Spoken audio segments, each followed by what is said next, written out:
Just got to think differently, man. It's just about how you're thinking about it. That's what's going wrong. How you're thinking about it. Screw that. Listen, thinking differently is harder than it sounds. And I don't think you can ever quite do it when you should be doing it or when you want to be doing it. It just sort of happens. When does it happen? I don't know. One of the times it happens is a shakeup. Yesterday was a shakeup. Crisis of confidence. Let's talk about recovery. As soon as you break out of your routine, it forces all kinds of muscles to work that don't normally do anything. Or the muscles that don't normally do anything suddenly have to work.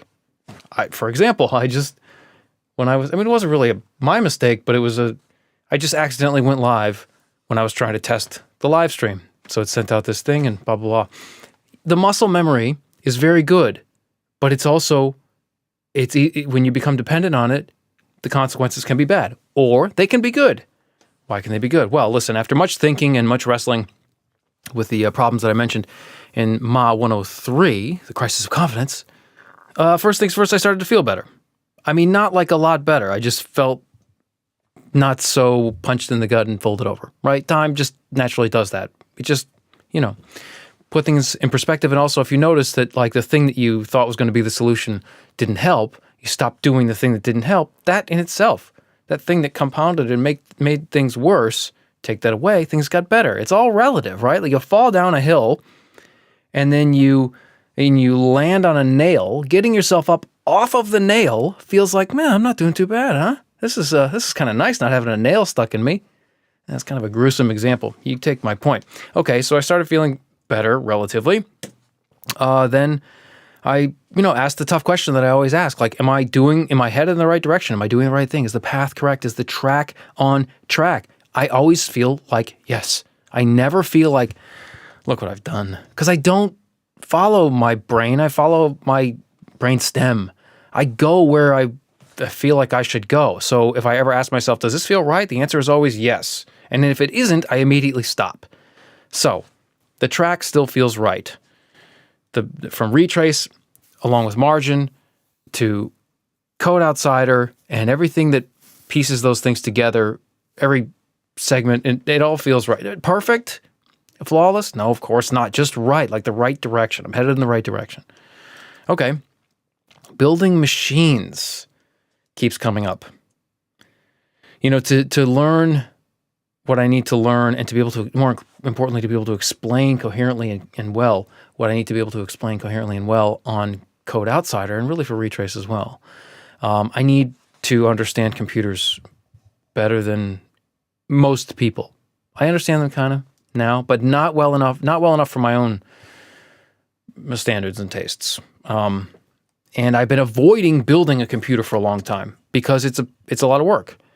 And I've never been able to say to myself, clearly there's a business case for you to do this. It would have felt like an indulgence, like a hobby, like I would have been off track all the times I have considered building a computer before today. But now something shifted.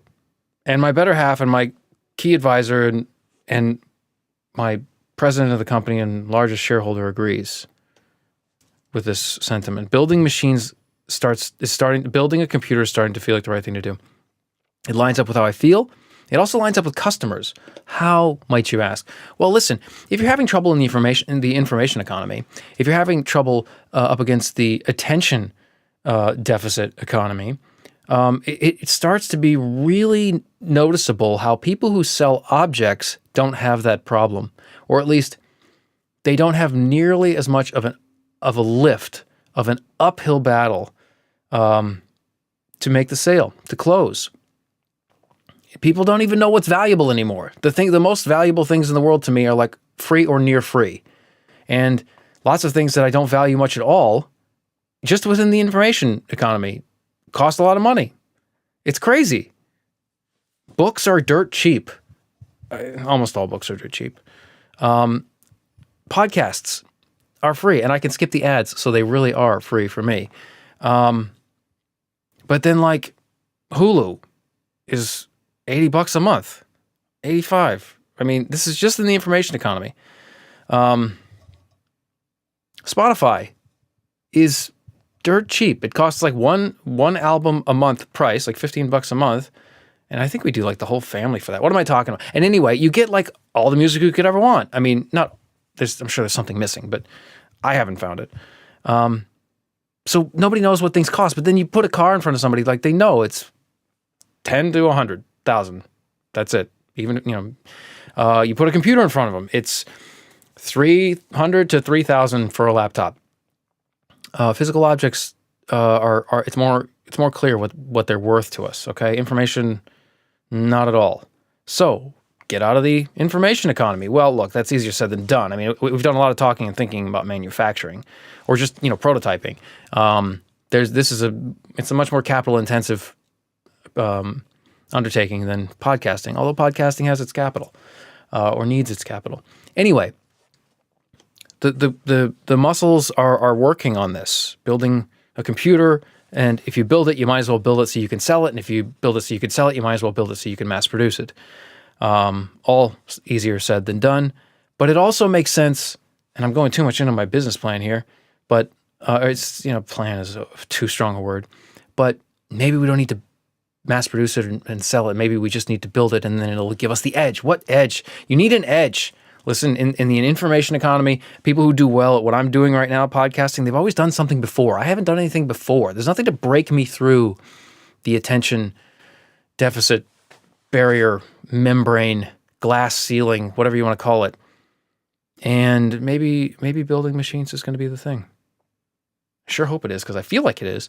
Also, I noticed that like periodicity is important with the three, apparently splintered but not really splintered podcasts I'm doing: Retraice, Margin, and Code Outsider. Retraice is like a weekly thing, I think. I put these words out of order in my notes. Margin is like a monthly thing, and then Code Outsider is like a daily thing. That was just a little, thing that I hadn't quite put together. But then, you're going to build a computer for Code Outsider, and then maybe people really want this thing because it actually makes computers comprehensible, which is what the world needs, according to me. What about Retraice? What about Margin? Why they're still just vacuous yapping on the interwebs? Maybe not. Maybe that's the whole problem. That I'm not thinking, and this was the term that was most exciting. I'm not thinking in terms of build-driven podcasting or build-driven business. Build. Don't argue. Build. Don't talk. Build. Don't talk. Do. Don't say. Do. Build. What do you build with Retraice? I don't know. The first thing that seems like we were doing was a world model, but I can't point you to one. There's no excuse for that. What are we building with Margin? Well, it kind of feels like we're trying to build a business, but I can't point you to one, or at least I can't point you to an object that captures the construction, right? I keep talking about all these aspects of the business on Margin. Why can't you look at something and see what we've built? Is it just these videos? Is that how you see it? Of course not. You crazy? Tom Cruise spends 6 months making a movie and 12 months promoting it. Do you spend 1/3 of your time watching his movies and 2/3 watching him run around on red carpets? I don't know. Do you? How much of him do you watch? I don't know. And that's it. Ma104, Thursday, February 8th, 2024. Started at 2:05 p.m. Signing off.